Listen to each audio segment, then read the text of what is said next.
exercise ang Dinas PNP sa probinsya ng Zamboanga del Sur kaugnay sa nangyaring shooting incident. Eksakto alas 5 ng umaga kanina, isang tawag ang kanilang natanggap na isang pamamaril ang nangyari sa poblasyon Dinas, Zamboanga del Sur. Agad lumisponde ang mga personnel ng investigation section at agad nilagyan ng police line ang pinangyarihan.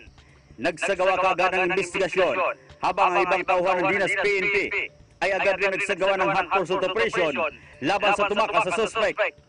Sa barangay Don Jose, sa nasabing bayan doon na matagumpay na naristo ang nasabing suspect.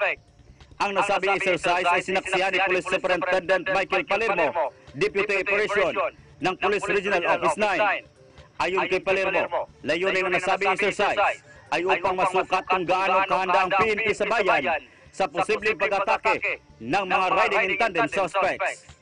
Mula rito sa Zamboanga del Sur, para sa News, Ferdinand Libor.